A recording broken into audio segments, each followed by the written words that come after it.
when it comes to changing the world, what I learned from Steve Jobs is, if you believe in a Macintosh, if you believe in iPhone, iPod, iPad, if you believe enough, then you will see it.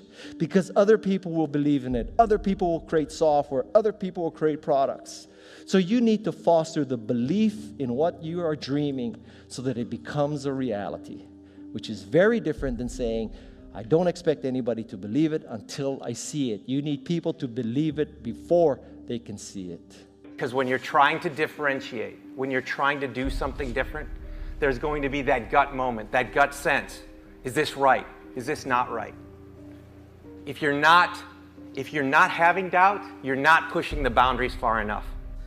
Don't necessarily think that you have to have the home run and the huge Apple computer on your first start.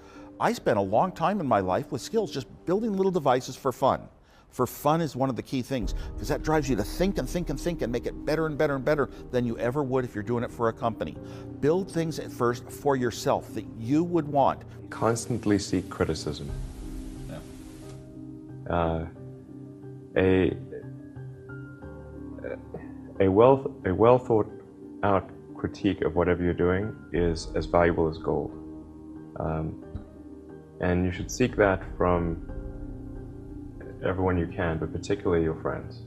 You want an idea about what you can say. I know it sounds like a bad idea, but here's specifically why it's actually a great one. You want to sound crazy, but you want to actually be right. Don't think about how do I get big fast.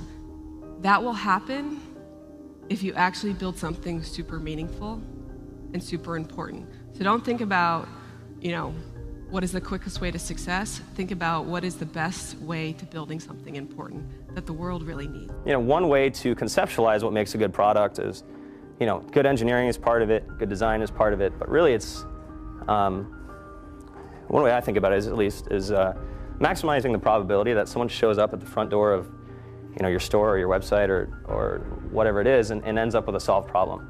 But what you really need to do is think about what is the smallest possible test that I can run for this idea, for this concept, for this theory, get it out there and get customers using it. Because your customers are going to be the ones to tell you if it's really working or not. A lot of people come to me and they say, well, I want to be an entrepreneur. And I go, oh, that's great. What's your idea? And they go, well, I don't have one yet. And I say, well, I think you should go get a job as a busboy or something until you find something you're really passionate about, because it's a lot of work. And I'm convinced that about half of what separates the successful entrepreneurs from the non-successful ones is pure perseverance. It is so hard. You pour so much of your life into this thing, and there are such rough moments in time that most people give up.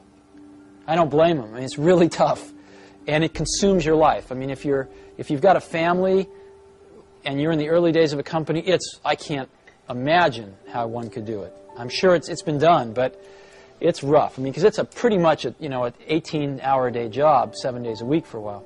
So unless you have a lot of passion about this, you're going to not survive. You're going to give it up.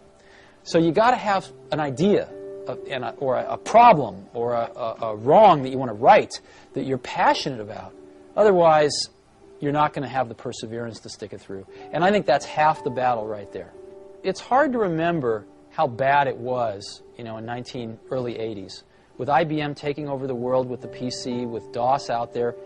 It was far worse than the Apple II. And they tried to copy the Apple II, and they'd done a pretty bad job, and you needed to know a lot. And so things were kind of slipping backwards. And Macintosh was, you saw the 1984 commercial. I hope you have that in your archives. Macintosh was basically this relatively small company, in Cupertino, California, taking on the Goliath, IBM, and saying, wait a minute, your way is wrong. This is not the way we want computers to go. This is not the legacy we want to leave. This is not what we want our kids to be learning. This is wrong, and we are going to show you the right way to do it. And here it is. It's called Macintosh, and this is so much better that it's going to beat you. And we are going to do it. And that's what Apple stood for. And if you're really trying to achieve something, then sort of say, hey, here's my vision. And I like to say, be obstinate about your vision, but be really flexible about your tactics. What does that mean? It's sort of like think big, act small. What that means is it's important to have a vision of where you're trying to go. How you get there is a series of experiments. Now, you can call them failures when they don't work, but they're learning experiments where you try things, see what works, try the next thing. There are no justified resentments. And this is a very difficult principle for many people to get, but one that I believe very strongly in. I was in a group one time of drug addicts and alcoholics. And I was one of the people that was a sponsor and leading this group.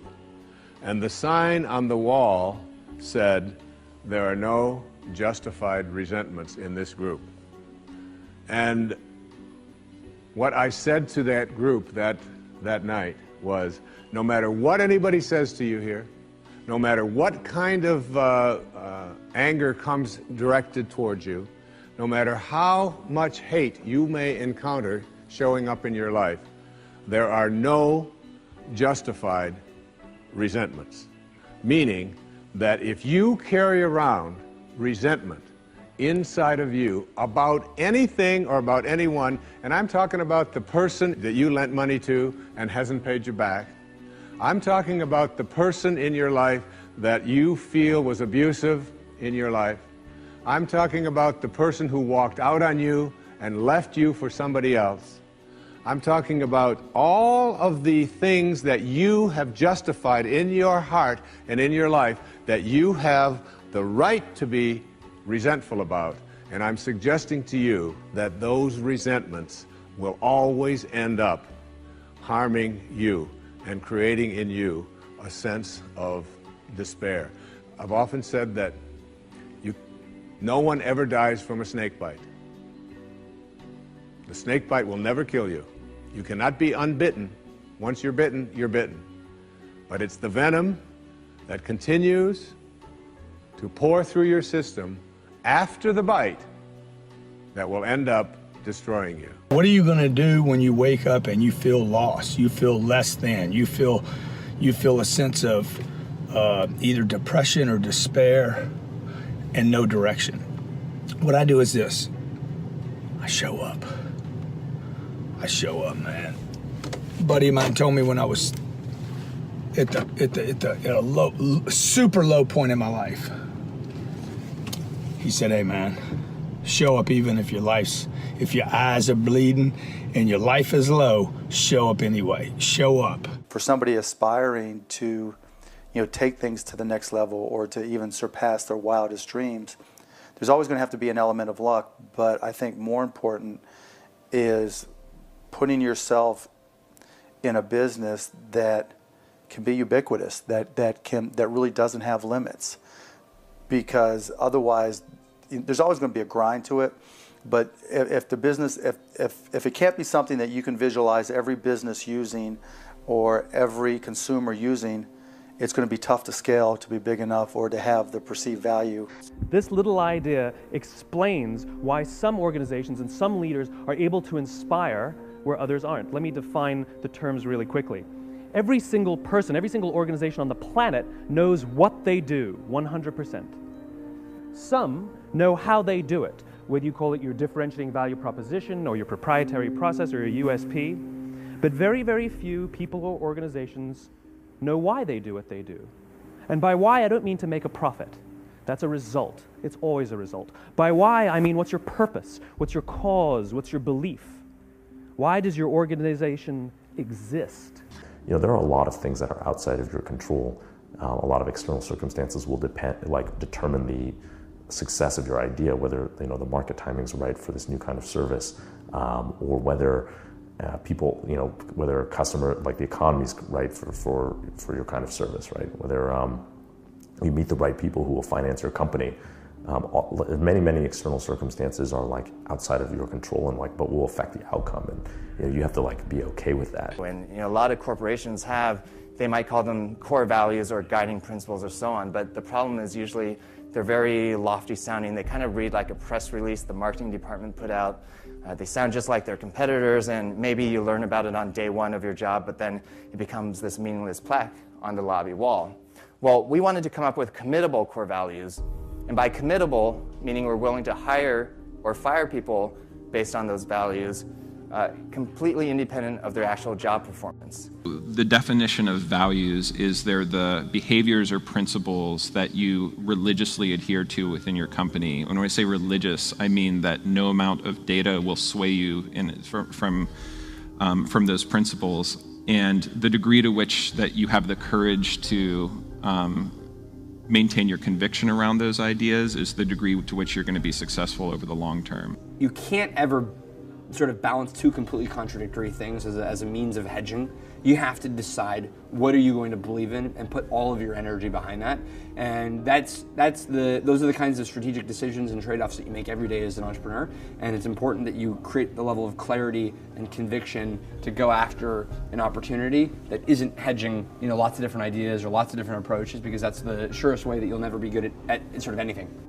Another quality that I think is important is kind of being flexible-minded or open-minded.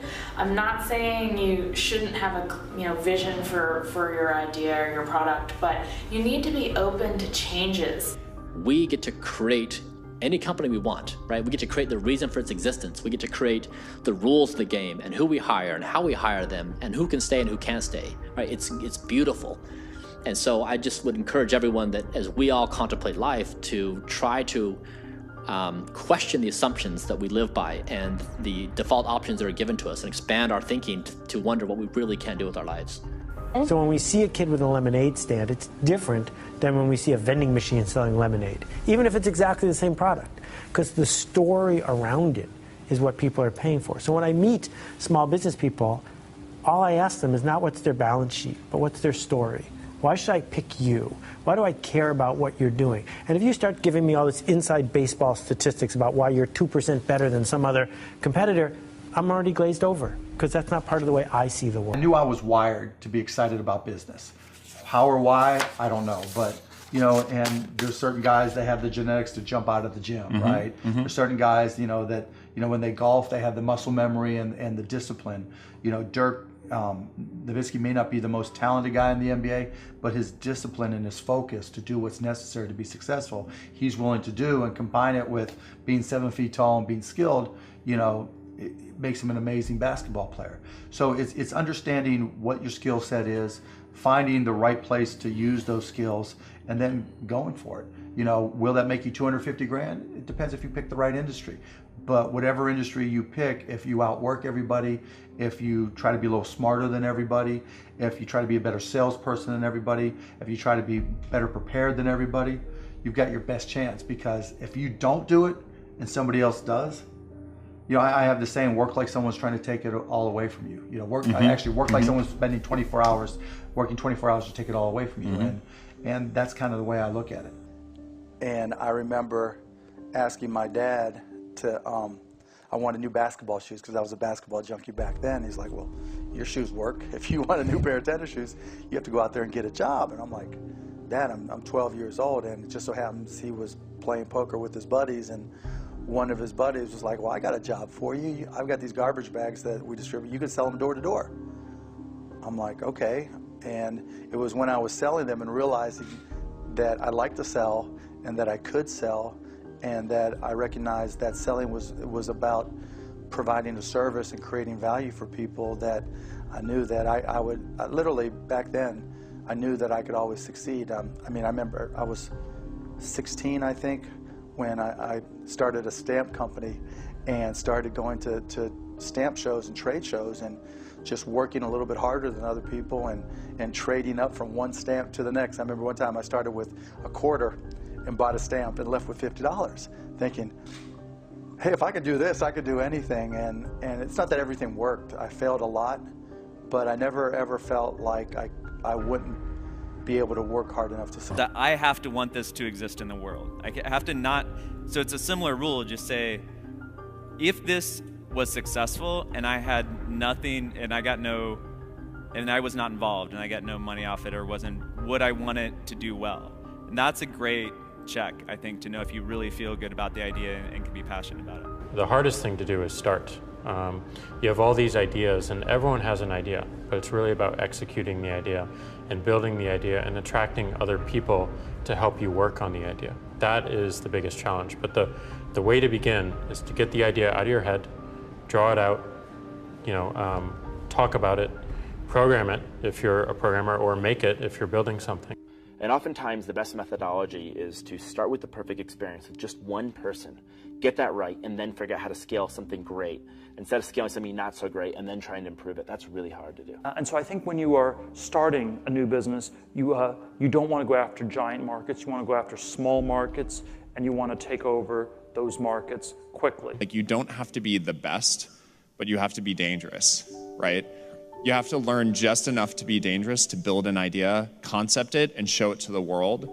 And then it turns out there are lots of other people, including all 170 employees that work at Instagram, who are much better at doing all that stuff than I am.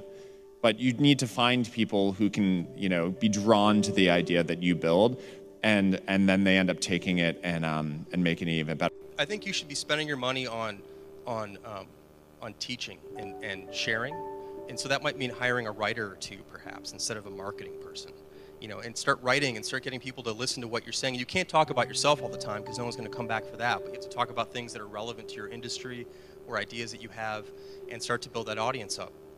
If you're not utilizing an online community, then you're at a disadvantage to those who are. You can be asking online communities what they think about your ideas, or if they have any advice with what you're working on. Not only will you hear from people who are passionate about the subject, but you'll be hearing from people all around the world, each with their own experiences and stories that can help you. And there are a lot of people from whom we can learn a lot. And I think the one piece of advice is don't underestimate anyone you come across ever. Right. Like whether they're, a blue collar worker waiting for the bus, or they're, helping you they're the server or bartender at the restaurant, or they're a lower ranking employee. I mean, the smartest leaders I've ever seen have always gone around the room and asked for everybody's opinion. People really love simplicity. So if you look at the problems with large software like Microsoft Office, every feature in Microsoft Office somebody wanted at some time. But what happens is over 10 or 20 years, the thing gets so huge, it's overwhelming. So the discipline of great product design is to figure out what are the important cases for the long term, and to have the discipline to say no to some things that are good. It's easy to say no to things that are bad, but great product design is saying no to some things that are good. In my mind, as I think about this idea of getting what you really want and being able to attract it into your life, what we have to look at is basically the obstacles that we have conditioned ourselves. And you notice I say that we have conditioned ourselves, because I have never believed that we need to be putting the responsibility on someone else. If you're conditioned, it's because you have allowed yourself to become that.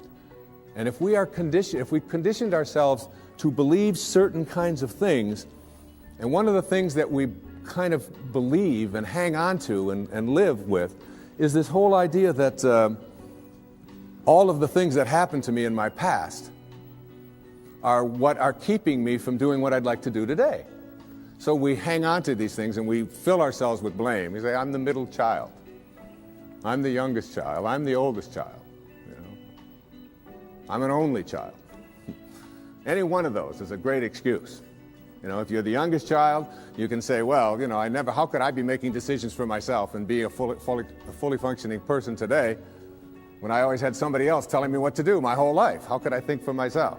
If you're the oldest child, you can simply say to yourself, well, how could I be expected to think for myself? I always had to think for somebody else. I was always doing it for somebody else. And that leaves the middle child, the classic identity crisis. Oh, poor me. My mother didn't even know my name. She was always calling me by this one's name or that one's name. So I don't know where I fit in. So that takes care of everybody except the only child. And of course, the only child, well, your parents looked at you and said, we won't be doing that again. You have to live with that, I don't.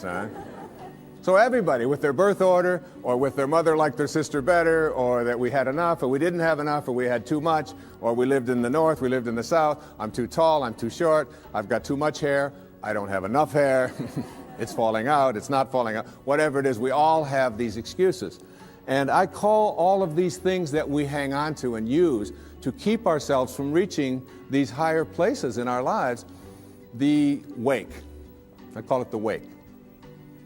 And the wake is, comes from a story that I heard Alan Watts tell one time, and it was a very powerful story. He said, your life is like a boat, and it's heading up the river at, say, 40 knots, all right? And as it's going, you are somehow able to metaphorically stand on the stern, the back of the boat, and look down into the water. Now there goes your life in this direction, and you're standing here and you're looking down into the water. And you ask yourself these three questions. The first question, what is the wake? What is it? What is this thing that you see? And the answer, the wake is the trail that is left behind. That's what it is. Nothing more, nothing less. It's the trail that is left behind. Second question to ask yourself in this little metaphor, what's driving the boat? What's making this thing go in this direction? The answer, the present moment energy that's being generated by the engine, and nothing more. That's the only thing that's making the boat go in this direction. And in this little scene, this means it's the present moment thoughts that I have and how I am using them that is making my life go in this direction, and nothing more. Because the third question is the most important and powerful question. And ever since I heard it, I've always thought about this whenever I have a tendency to look back here and blame something. Is it possible for the wake to drive the boat? That is, can a trail that is left behind make a boat go in this direction? And of course the answer to that is no, it can't. It's just a trail that is left behind. And in that trail, there are an enormous number of things, and every one of us has a wake. And we have a whole lot of stuff in it. And one of the problems that we have is that we have a tendency to look at the wake and all of the stuff that's in it to explain why it is my life isn't working the way I would like it to work. How do you think about making a decision when everyone tells you this is a crazy idea? Or where do you get the internal strength to do that? Well, first of all, I'd say I actually think I feel fear quite strongly.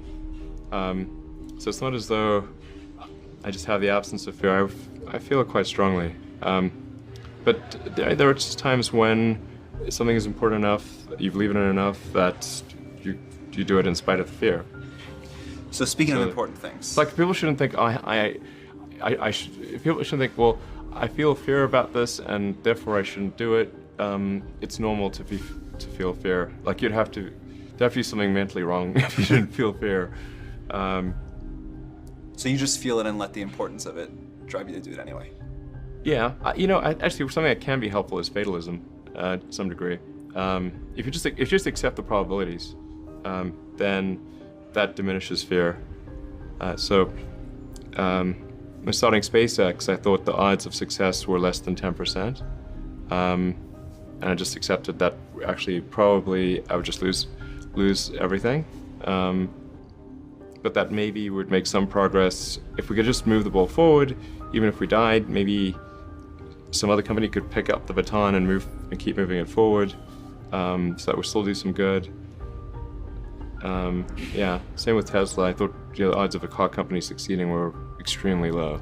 I do think that one thing that's important is, especially if you're a founder or a technical founder, is to realize that you can't do everything, and even if you can, you shouldn't. Values are who you are, right? You don't have personal values, professional values. It's really what you stand for. And again, there's no black and white answer here. There's no right or wrong value. But if you're building a team or building an organization, you want to understand your identity. And then it mostly impacts hiring. It impacts the way that you decide to add people to your team. Otherwise, you can become very, very split in terms of what your mission is. So there are a number of decisions that we make every day. And on a product side, there are a billion different features that we could make. So the hard part is really choosing which ones to focus on, which ones to build, and you only have a finite number that you can't actually execute on. So for us, a lot of it is just listening to the community and more importantly, understanding what features they're asking for, but why are they asking for these specific things? What's the root problem they're trying to solve or goal that they're trying to achieve. And a lot of that is based on actual behavior. So not just what they say, but what they do. You should find a great partner no matter what it is that you're doing. And you should look for someone who is very high intelligence, very high energy, and very high integrity. And you need all three of those. You can't compromise on any one of them.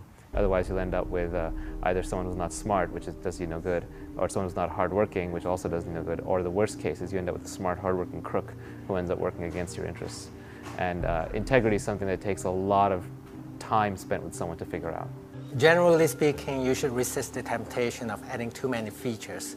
It's all about either solving a problem or providing a value to a user. One of the things I advise entrepreneurs to do is when you have an idea, a classic entrepreneurial impulse is to hold the idea close to you and not go tell people because, oh, the idea is so special. Right. That's almost always a mistake.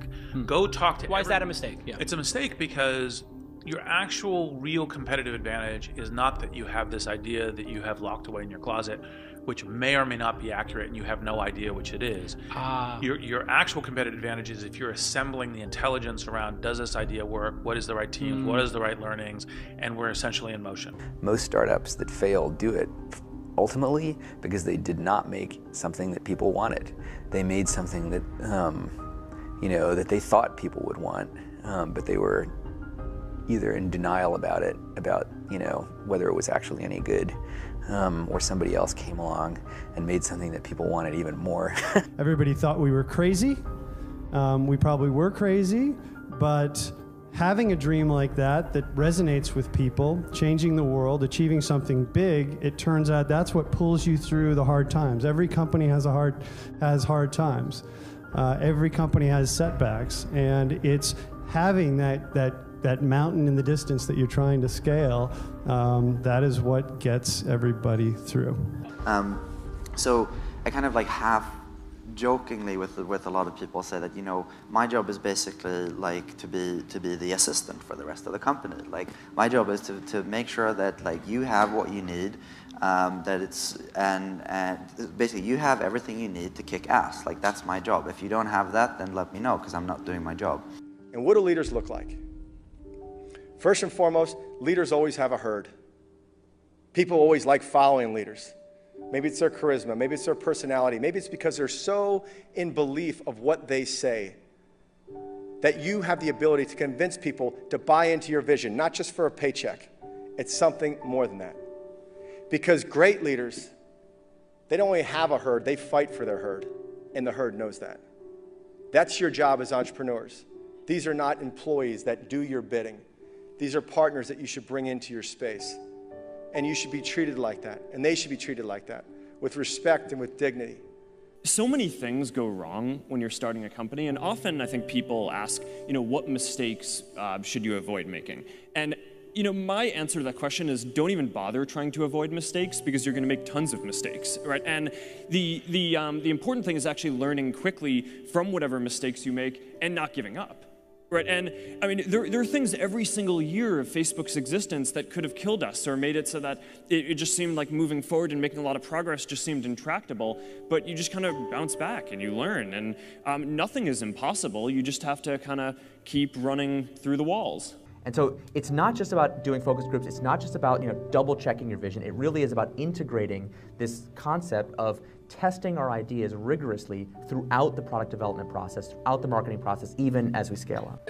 The most important thing when you're working with people early is that you guys line up on what your goals are.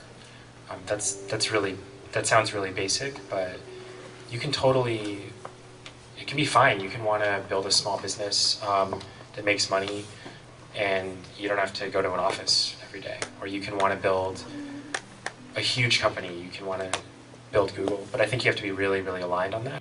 And I found, even with myself, that it's really hard to do a minimum viable product that's minimum, that you're constantly thinking, no, it really has to have this other partner, it really has to have this. And then you overbuild, and then you have to unbuild and debuild, which is very disappointing. So doing a minimum viable product is really important, and it's even more minimum than you think it is. So today you should think, okay, my co-founders, do we cover a lot of surface area? Do we have different skill sets? And is it somebody that I trust fundamentally? And those are really, really, really important questions to ask yourself, because if so, then you have a really strong foundation to go forward. You have to decide if you're going to be a slow growth company or a get big fast company, because anytime you try to straddle those two lines, painful things happen to you. If you're going to start your own thing, maybe you have a grand vision of like all the different features it's going to have and all the different, revenue lines you're going to do, and keep that vision, but do one piece of that first and do it really, really, really well. It's so much better to do a few things well than many things poorly. What this all comes down to is doing something exceptional for your users, whether it's in community, whether it's in connection, or whether it's in design. This is our big advantage as a startup, is that we can actually get away with doing this. We can make this the core part of why we're doing business. And can't stress this enough. Choosing your partners has got to be maybe the most important decision you'll ever make, whether personally in love or otherwise in business.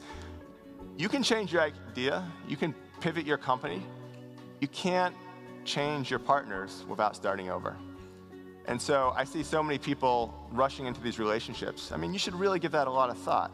This is something that hopefully will last years. You're really trying to solve a new problem in a different way. You have to come to problems with beginner's mind, right? Not knowing something can be a very powerful tool into accomplishing it because you don't know that it's not possible. That's what doing a startup is. Not realizing that something is impossible and doing it anyway. But ultimately, the biggest thing, and what I still spend from a third to a majority of my time on, is hiring. Nothing has the impact of getting the right people around the table. And you can't manage your way out of a bad team. To have the level of success that I want to have, it's difficult to spread it out and do multiple things. It's in order to be world class, and I've made a decision, I want to be world class. And it takes such a desperate, obsessive focus to excel on the level that I want to make movies. I was Star Wars. When I was young, I sat in a movie theater and watched Star Wars, and I just couldn't believe that movie made me feel like that, just floored and just stunned by the creativity. And I'm realizing that in order to move people in that way, in order to touch people in that way, you really got to focus with all of your fiber and all of your heart and all of your creativity. Failure is part of life. I mean, the difference for me, though, is I look at failure as a stepping stone to success. It's a speed bump. I know I'm going to fail, but it's not failure if you learn something. And so, gosh, I've made so many mistakes. I've screwed so many things up, but every time I do, it just becomes a way for me to explain to someone else what it takes. It's like, here's what I've done. I think I have the ability to influence people because I talk about my failures. I talk about all the things that messed me up, but I show people that I didn't let it stop me, and you don't let it stop you. And I think that's really the secret in that area. And if everything you touch was successful, you probably won't be able to relate to people as much. No, you'll be able to relate, and also it's be total bullshit. And everyone knows it's bullshit. And also you'd be bored silly. Right. I mean, think about it. If you just said, I want this and it happened, I want this and it happened, people don't value what they don't fight for. It's like you see kids sometimes your parents will say, you're not going to value this if you don't work for it. And your kid going, I'll value it, just give it to me, right? But it's true. Yeah. The things we've worked the hardest for, we value the most. Yeah. So I think, the purpose of a goal is not getting it anyway. The purpose of a goal, is who you become. Who you become is going to make you happy or it's going to make you sad. Yeah. So I'm not looking for an effortless approach. Sure. There's no such thing. Bigger is better. How many agree with this? Okay? If you can live on 900 grand, the only people that won't go to 9 million are the people that are selfish. Unselfish people grow their businesses. Selfish people don't. Okay, if you're taking notes, if you're going to walk away with something today, I'm talking to the able people here. Give me the name of a great company that has 7 employees. I'm waiting. Give me the name of a great company that doesn't spend a load of money on advertising. Who is this company? Tell me, give me one name of any company that's great, that's small. See, you built a business on a fantasy, right? Like I'm going to get a State Farm. I'm going to get a State Farm. I'm going to get an Allstate company. I'm gonna be an Allstate guy, and I'm gonna make 900 grand a year. You're selfish, folks. See what I'm saying about the selfish person makes what they need. The unselfish person says, I'm going to make more than I need. ESPN called me. They did a story on me this past summer, but they called me one day, and I picked up the phone. They said, is this Inky Johnson? I said, last time I checked, I'm Inky Johnson. They said, is this the same guy that said, if you could change what happened to you, you wouldn't? I said, absolutely. They said, it's our understanding the game of football meant the world to you. I said, at one point, it did. They said, it's our understanding that your family was banking on you making it to the NFL so they can have a better way of life. I said, yep, that's correct. They said, we're coming to see you. I said, all right, cool, come on. They said, but we don't want to see you in Atlanta. We want to see you in Neyland Stadium on the exact yard line where your life changes. The same time of day. The only thing that won't be present is Air Force's team. I said, all right, cool.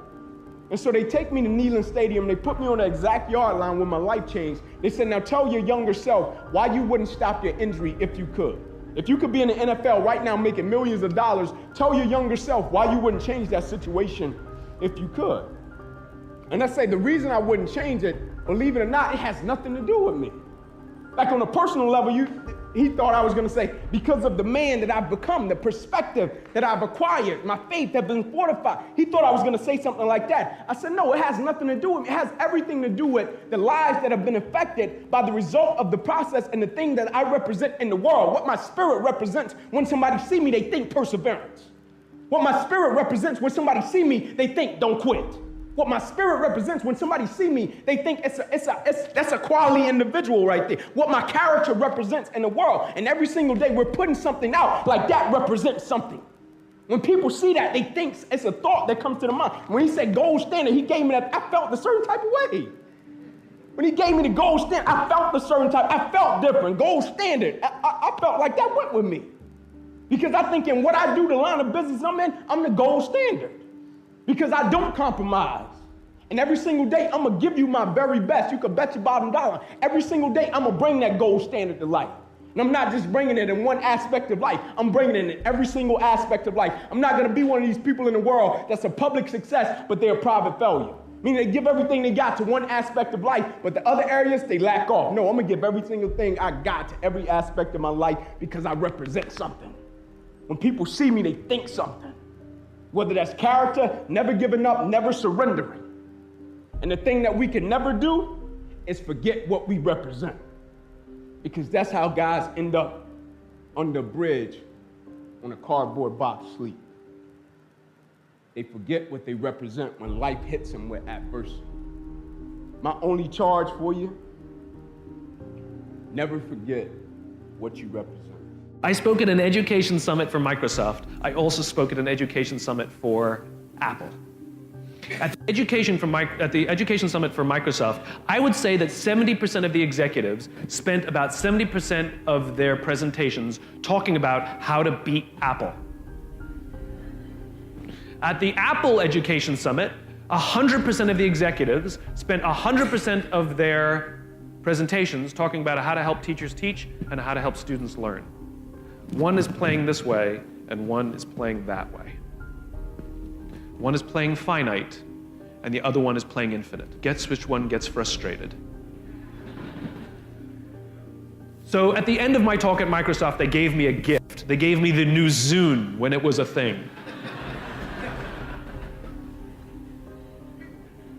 And let me tell you, this thing was spectacular. It was the most elegant piece of technology I'd ever used. The user interface was incredible. The design was spectacular. I absolutely loved it. It was easy to use, and it was bright and gorgeous and fantastic. It didn't work on iTunes, which is a different problem, so I couldn't use it, but it was amazing. And elegant. My God, it was elegant. So I'm sitting in the back of a taxi with a very senior Apple executive, sort of employee number 12 kind of guy. And, you know, I like to stir pots. So I turned to him, I said, you know, Microsoft gave me their new Zune, and it is so much better than your iPod Touch. And he turned to me and he said, I have no doubt. Conversation over.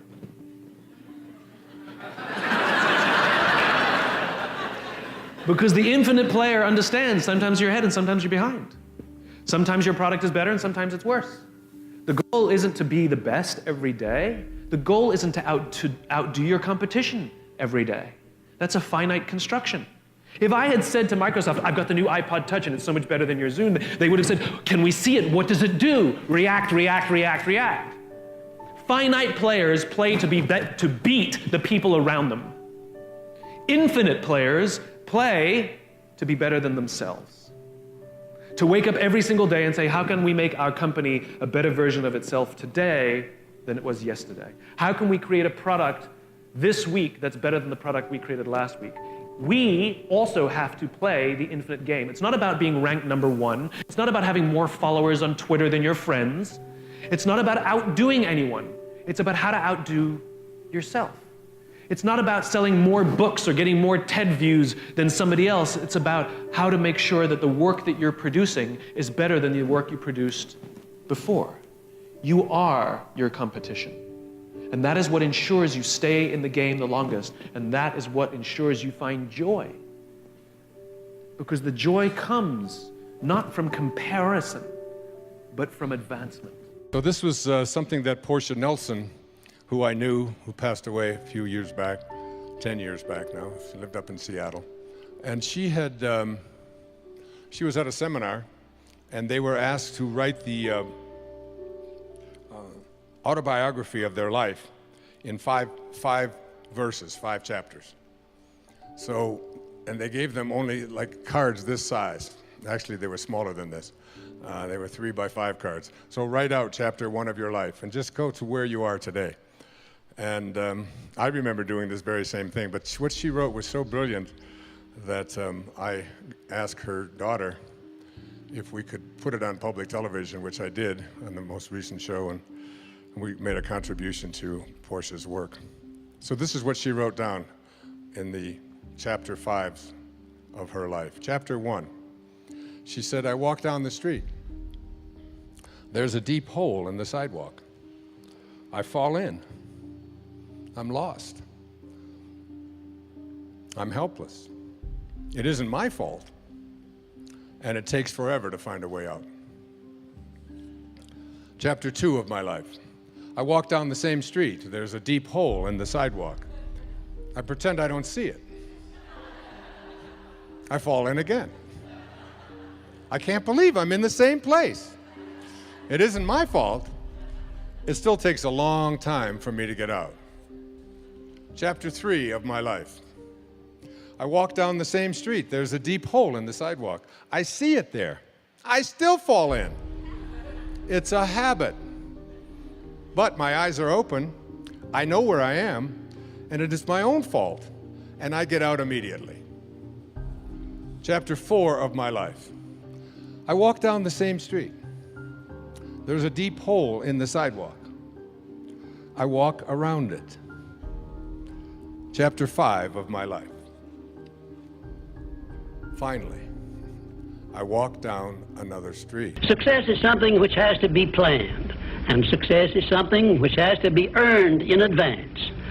True, there is such a thing as luck, but just remember that luck is something you can create for yourself if you know the rules and follow them just as I give them to you. Remember, too, that success in the higher brackets of achievement is something that can be had only by taking others along with you. And the best definition of success, which I know, is this. Success is the knowledge with which to get whatever you want from life without violating the rights of others and by helping others to acquire it. If you're still saying that to yourself over and over and over again and you're complaining, it's what you're really good at is ignoring your gut. And so it's time to start tuning into your gut and making some changes. Baby steps count too, as long as you're going forward. And one day you add all those baby steps up and you might be surprised at where you can get to. But more importantly, I remember something my mom used to say to me every day. She would say, son, the cavalry ain't coming. You got to do this yourself. Ain't no backup. Okay? And when you put those two things together, man, it wasn't as hard to keep going forward as you might think. I started with one employee. His name was Grant Cardone. I knew him, and so I hired him. Right? He passed the drug test. I believed in him. And for 15 years, I was one guy. And then one day I woke up, a mentor of mine said, look, you can't scale with just yourself. You got to start building a business here. If you're going to have a real business, you need employees, you need people. You need to be willing to hire people. And I'm like, man, but I'm scared. They cost money. He's like, not making sales. 1, 2, 3, 4. These empty desks, that's what's costing me money.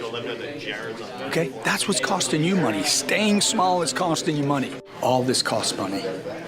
I have failures here. I have disappointments. I have discouragements. I have people that work here for a little while and they quit. But you're not going to get big by yourself.